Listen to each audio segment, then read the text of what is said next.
Suzlon, considered as disaster investment, has given great return. We can find some gem which are out of sight of retail investor. This company also developing data center. Welcome to the part 2 of energy sector analysis.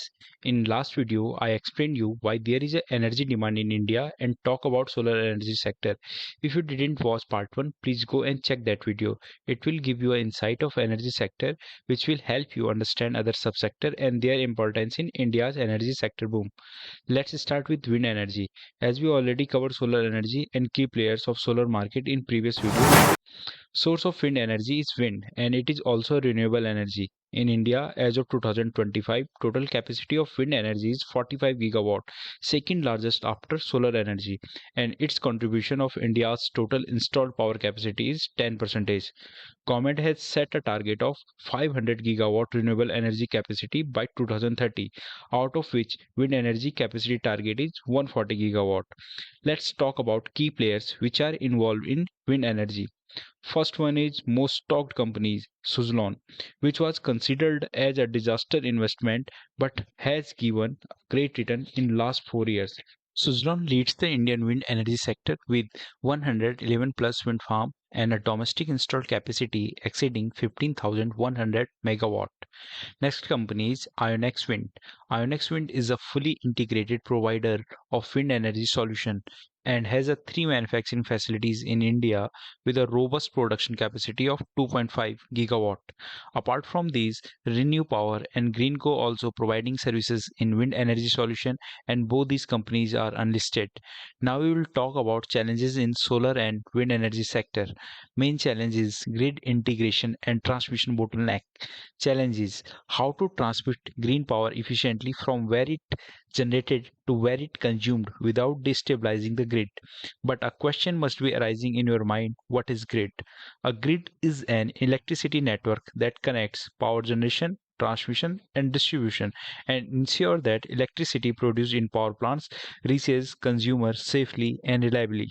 Let's understand components of grid. First one is generation, such as power plants from where electricity is generated by coal, water, sun, and wind, which we already discussed. Energy generation from solar, coal, and wind.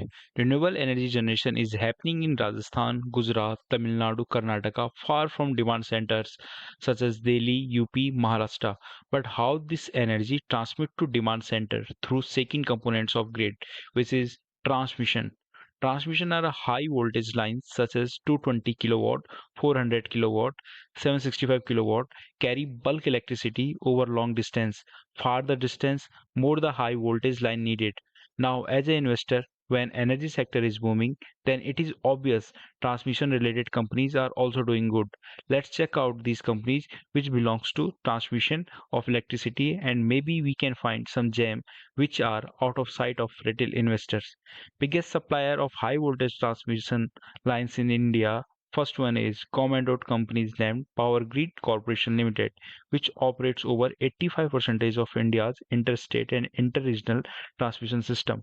But it is an operator, not a manufacturer. Means this company executes the project by assigning to other companies on nominee basis. Second one is Adani Energy Solution. It is India's largest private transmission company and has a strong presence in 400 kilowatt and 765 kilowatt project and integrating renewable energy corridor and operates 20,000 plus kilometer transmission line.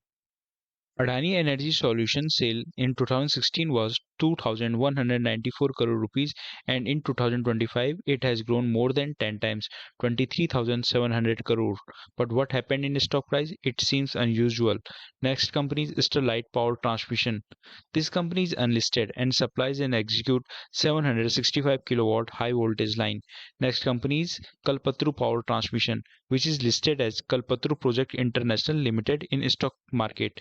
As I am currently studying energy sector, these companies catch my eyes. A global engineering, procurement, and construction company with a diversified portfolio of projects worldwide, such as power transmission and distribution, building and factories, water supply and integration oil gas pipelines over 75 plus countries.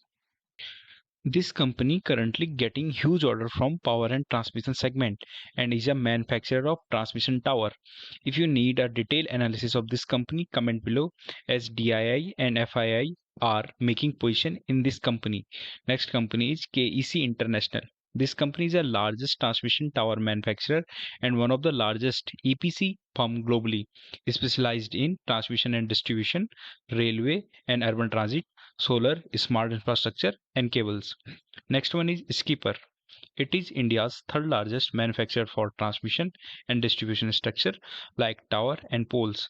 And it is also seems a good company as sales growth in last 3 years is outstanding. Next company is Apar Industries. This company involves in manufacturing of electrical conductors, cables, specialty oil and lubricants for transformers, telecom infrastructure and automotive components.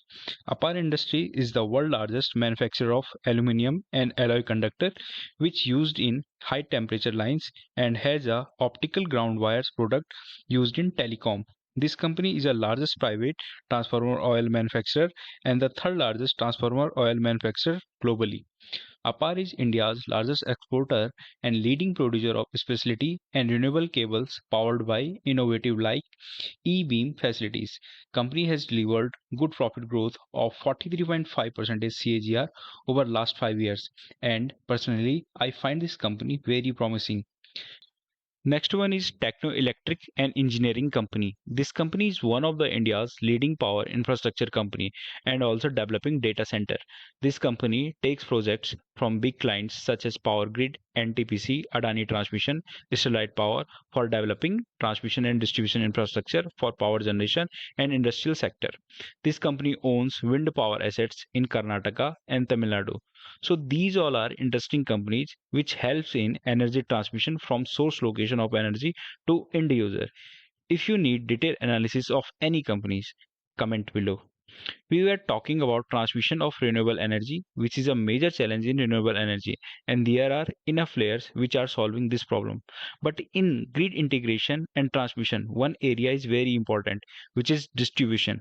When high voltage electricity transmit from energy source, it cannot directly supply to end user. In between, there is a transformer which convert high voltage electricity to AC current or low frequency current which supplies electricity to our house or end user.